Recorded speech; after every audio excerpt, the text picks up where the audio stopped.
La contracara de Milei, que Massa congeló el presupuesto de las universidades y hizo un recorte en términos reales y no hubo en ese caso ninguna expresión, no solamente una marcha, pero no hubieron... El presidente Javier Milei, lo que es su gestión y su gobierno, conserva un amplio apoyo. Y eso hay que decirlo, un amplio apoyo de la gente, la opinión pública. No silbidos, no silbidos. Entonces, no se enojen. Que los rete, ya saben que yo soy media mandona, pero soy media mandona, no lo voy a perder nunca. No silbido, soy media mandona, Silvia Los Penato. Bueno, esa es la Cristina, la que auténtica. Auténtica, los que estamos acostumbrados. ¿Se acuerdan aquella fase de que solamente había que tenerle temor a Dios y a ella, ¿no? Una cosita chiquita. Si los resultados la hubiesen acompañado, yo creo que estas cosas son menores, las de las formas. Pero como los resultados son horribles, como muy difícil, ¿viste? Como, no sé, como nada, el predicador, ¿viste? Que bueno, ella recordaba, ejemplo, ¿no? Ella recordaba con qué imagen positiva había terminado Néstor Kirchner su gobierno, que sin duda fue alta, porque ella fue la continuidad de ese gobierno, pero también es cierto que no es así si uno mira la imagen con la que terminó ella su segundo mandato, ¿no? Pero a mí me parece que lo que está en discusión es la discusión sobre el futuro, ¿no? Y el kirchnerismo durante 2 décadas vendió un futuro que nunca se concretó. Y los argentinos dijeron, no sabemos cómo va a ir, probablemente no sepan, sobre todo porque eligieron un presidente, digamos, nuevo en la política, sin un partido que lo tuviera. Tuvieron la opción de votarnos a nosotros, que éramos también parte de la política, que teníamos un partido, que habíamos mostrado que había un camino diferente, que yo creo que fue lo que le abrió las puertas sin duda a Javier Milei, el cambio cultural que introdujo en la Argentina el presidente Macri, diciendo se puede hacer de otra manera. En ese momento la gente no estuvo dispuesta a acompañar con el sacrificio con el que está acompañando hoy, pero esto es cierto. Por supuesto que el ajuste... Uno puede decir en campaña que el ajuste lo iba a pagar la casta, primero sin definir muy bien qué era casta, ¿no? Porque eso siempre, digamos, está bastante indefinido. Pero los argentinos no son tontos, los argentinos sabían los desajustes que había en la economía y sabían que una cosa que hace el populismo es darte presente hipotecándote el futuro. Lo que pasa es que el presente que vendió el kirchnerismo 20 años después fue el futuro de millones de jóvenes que fueron a las urnas y dijeron, miren, este futuro de promesas no está. Entonces queremos otra cosa. Y a mí me parece que lo único que hace Cristina poniéndose en el escenario es querer ocupar ese lugar vacante de la oposición. El kirchnerismo no logra generar otra figura política. Las discusiones entre la Cámpora, Kicillof, ellos no definen quién es el sucesor de esas ideas políticas y entonces obliga a que Cristina vuelva a estar en la cancha y se quiera poner como la contracara de Milei. ¿Monteverde? Ahora, no todo lo sabía la gente. Yo creo que se necesitaba que llegara el gobierno de Milei para que nos enteráramos, para que la sociedad se enterara de lo que era el robo a través de los fondos fiduciarios.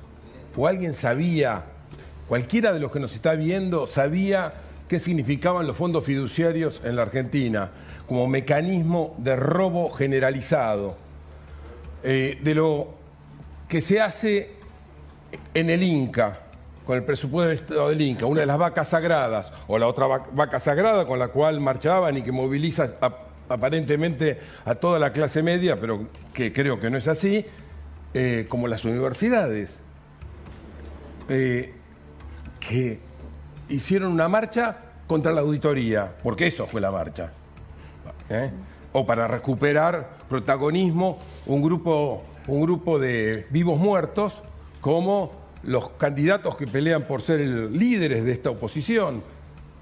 La señora, el amigo Massa, el amigo Rodríguez Larreta. ¿Quiénes más se anotan? Lustó, el del voto. Parece que Lustó se une con Manes de cara a la legislativa del año que viene, pero bueno, del 25, sí. Y le iba a preguntar a Sofía, en función de lo que mencionaba recién, porque parece que tanto Lustó como Rodríguez Larreta aparecían como muy abajo en algunas encuestas que se dieron a conocer estos días. Quería preguntarte, ¿en dónde queda, por ejemplo, de cara a la reaparición de Cristina, no sé, el PRO? o Juntos por el Cambio, ¿no? Porque pareciera ser que esta reaparición la ubica ella nuevamente y es otra vez la polarización. ¿Sí? Y en el medio o no. ¿Cómo sería? Es un poco lo que se buscaba también con este tipo de apariciones. Cuando mencionaba antes que la oposición estaba totalmente polarizada, era hacia el interno del peronismo, pero también hacia lo que restaba de cómo que había quedado conformado el PRO. Lógicamente que, bueno, creo que el gobierno de Javier tiene el principal desafío que tiene hoy es el de evitar estas discusiones más orgánicas que se dan por fuera de la política, que ese es el principal desafío y el foco principal, que es lo que le permite también a la oposición unirse detrás de estas más verticales o marchas que van surgiendo orgánicamente. A ver, los primeros 100 días fueron ocurriendo marchas, fueron ocurriendo, si se quiere, como algunas cuestiones en donde la ciudadanía no estaba de acuerdo con temas que se estaban tocando en la agenda, la ley de bases y demás, pero siempre fue una conversación más guiada por la política, por ciertas personas de la oposición, nombraron a Lustó y demás, que están levantando la cabeza para ser líderes de esa oposición. Pero por otro lado, en realidad lo que está de fondo acá es, ojo, que la sociedad no empieza a levantar ciertas banderas posterior a los 100 días de gobierno y lo que viene a un primer año de gestión, porque ahí es donde también la política se va a empezar a alinear detrás de estas banderas para ver finalmente cuál termina siendo un eje que le pueda pegar al gobierno, que no sea, por ejemplo, la economía. Yo tengo una pregunta para después. ¿El kirchnerismo va en disolución o puede reinventar? Porque, viste, muchos dicen no. Lo das por perdido, la reinvención. Pero la reinvención no de Morel, sino del kirchnerismo. Hablando de Borges, ¿no? Señor Román. ¿Sobre esto último? Sí, sobre la reaparición de Cristina Fernández. Yo pienso, a mí me da la impresión de que es una, perdón, ¿no? Entre comillas lo digo, una tribu.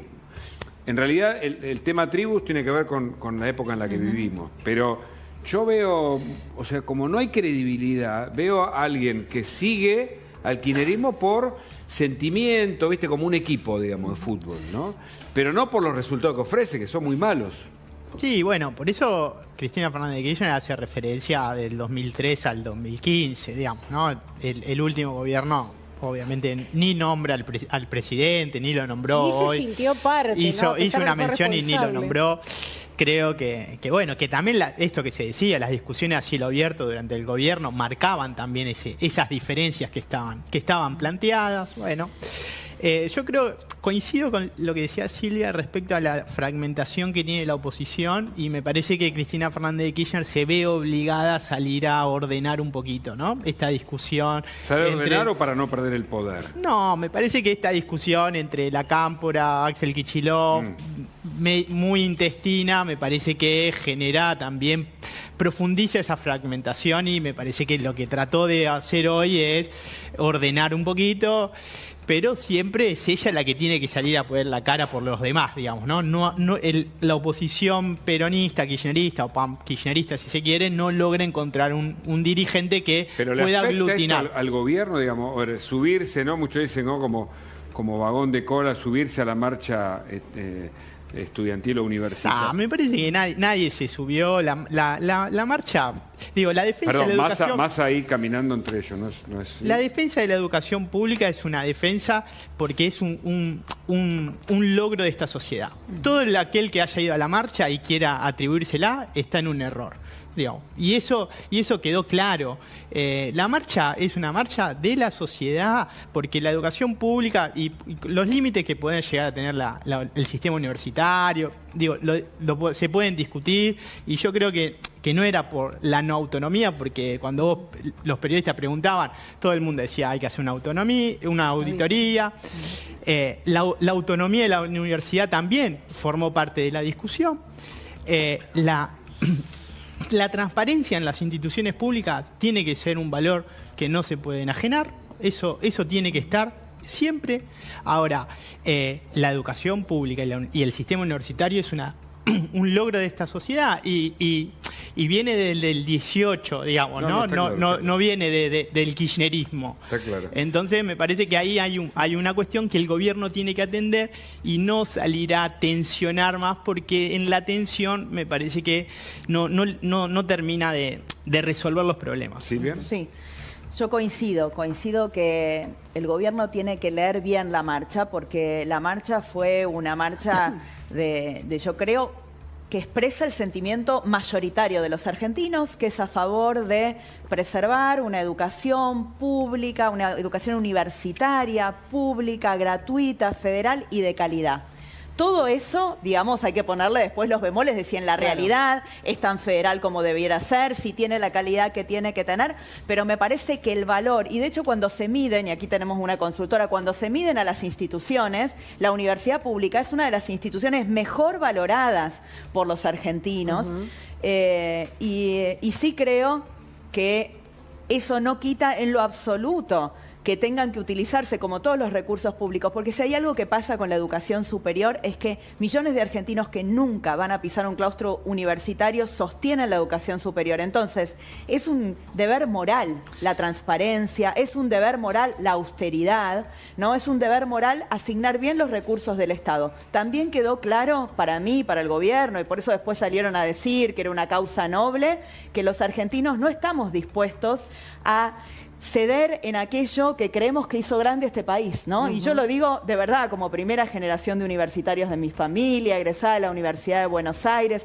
Creo que todas las discusiones son válidas, que no hay vacas sagradas, hay que discutir todo, pero también hay que saber que los argentinos valoramos la educación pública desde la primaria, somos sarmientinos desde la primaria, correcto, que tenemos que trabajar mucho en la media, pero que queremos conservar una educación superior a la que puedan acceder todos.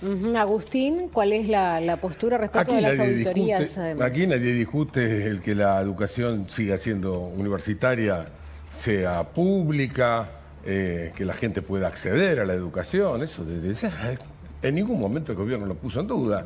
Acá lo que se ha puesto en duda es el manejo de los fondos de las universidades, que es sabido, y es a voces el hecho de que se pagan contratos por todos lados para la política desde las universidades, de que hay contratos de compras ruinosas para las universidades, que hay un malgasto, no malgasto, que hay algo más que malgasto, que es lisa y llanamente una administración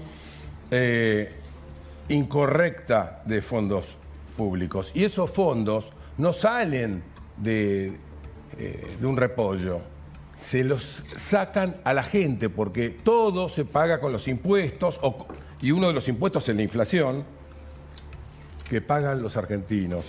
Lo que se está buscando es transparencia, nada más. Sofía, ¿hay datos que ustedes han medido sobre el tema de las universidades, cómo impacta este tema en la opinión pública? Sí, bueno, nosotros, ahí Silvia hace un rato mencionaba de las instituciones y cuáles son aquellas instituciones que no pueden ser tocadas por lo que es la opinión pública y que son bien valoradas en definitiva. Y ahí nosotros tenemos mediciones respecto a lo que son los ejes institucionales y también medimos lo que fue la marcha.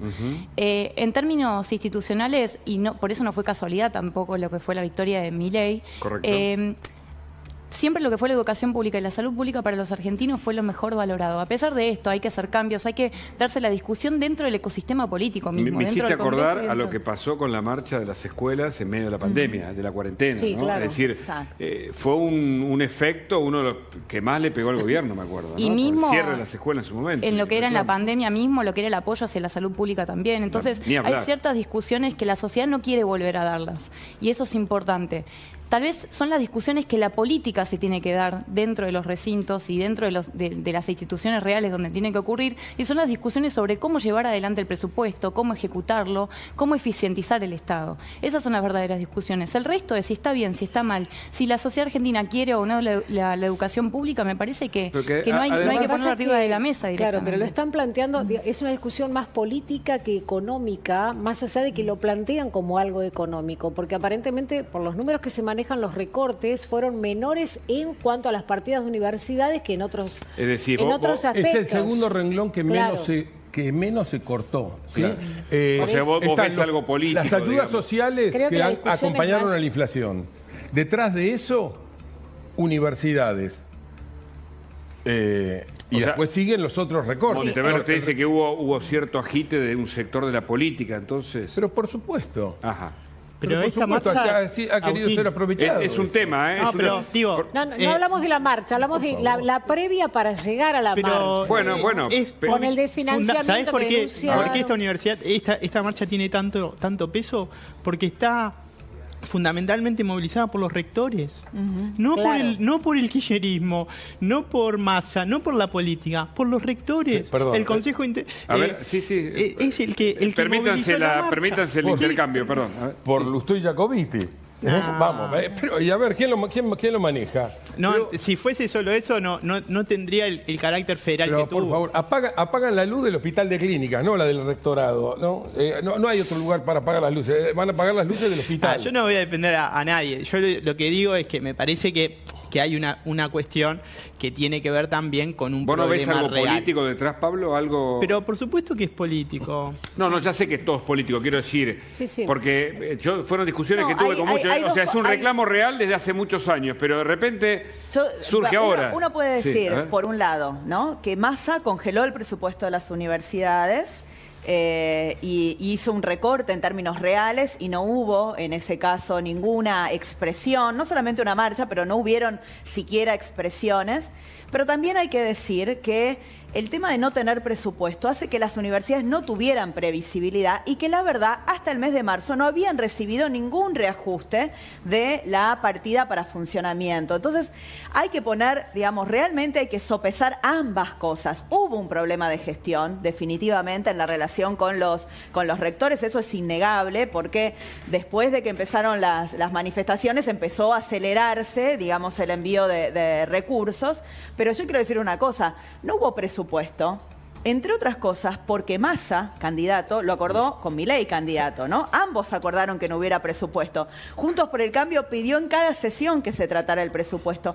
Muchos de estos problemas se podrían haber evitado si tuviéramos un presupuesto aprobado. Así que a mí lo que sí me parece bastante hipócrita es querer marchar, digamos que es justo, todos podemos querer marchar, pero sin hacerse cargo de que no hay presupuesto y que la incertidumbre se genera por una decisión política que tomó el kirchnerismo en ese momento que acompañó Milei, porque ellos se pusieron de acuerdo en que no se iba a tratar el presupuesto.